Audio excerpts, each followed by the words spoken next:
Friends, competitive exams లో మనకి ఇట్లా పిక్చర్ ఇచ్చి దీంట్లో ఎన్ని దీర్ఘ చతురస్రాలు ఉన్నాయి అని అడుగుతుంటారు కదా. అప్పుడు ఈజీగా ఒక ట్రిక్ ఉంది, చూద్దాం. ఫస్ట్ అడ్డు వరుస కౌంట్ చేద్దాం. సో 1 2 3. నెక్స్ట్ నిలువు వరుస కౌంట్ చేద్దాం. 1 2 3. ఇక్కడ 3 అడ్డు వరుసలు ఉన్నాయి, 3 నిలువు వరుసలు ఉన్నాయి. ఫార్ములా ఏమంటే అడ్డు వరుస సంఖ్యల మొత్తము అంటే మనకి అడ్డు వరుసలు ఎన్ని ఉన్నాయో ఆ నెంబర్స్ అన్ని టోటల్ చేయాలి. అడ్డు వరుస సంఖ్యల మొత్తం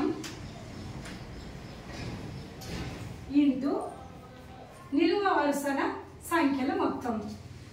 నిలువ వరుసల సంఖ్యల మొత్తం. ఇప్పుడు ఫస్ట్ అడ్డు వరుసలు ఎన్ని ఉన్నాయి? 1 2 3 కదా. 1 + 2 + 3 ఇంటూ ఇక్కడ నిలువ వరుసలు ఎన్ని ఉన్నాయి? 3 ఉన్నాయి. 1 + 2 + 3. ఇక్కడ చూడండి 1 + 2 3. 3 + 3 6. 6 ఇంటూ 1 + 2 3. 3 + 3 6. 6 6 36. అంటే టోటల్గా ఈ పిక్చర్లో మనకి 36 దీర్ఘ చతురస్రాలు ఉన్నాయన్నమాట. నెక్స్ట్ ఇక్కడ కూడా సేమ్ అట్లే కౌంట్ చేద్దాం. ఫస్ట్ అడ్డు వరుసలు కౌంట్ చేస్తే 1 2 3. నిలువు వరుసలు 1 2 3 4.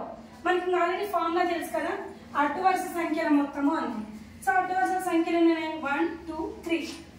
1 + 2 + 3. నెక్స్ట్ ఇంటూ నిలువు వరుసల సంఖ్యల మొత్తం 1 2 3 4 ఉన్నాయి కదా. 1 + 2 + 3 + 4. ఇక్కడ చూడండి 1 + 2 3. 3 + 3 6. 6 ఇంటూ 1 + 2 3. 3 + 3 6. 6 + 4 10. 10.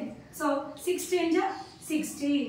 సో మనకి ఈ పిక్చర్లో ఎన్ని దీర్ఘ చతురస్రాలు ఉన్నాయంటే 60 ఉంటాయి.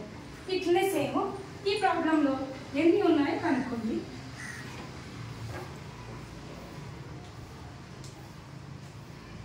సో దీంట్లో ఎన్ని దీర్ఘ చతురస్రాలు ఉన్నాయో కనుక్కొని కమెంట్ చేయండి.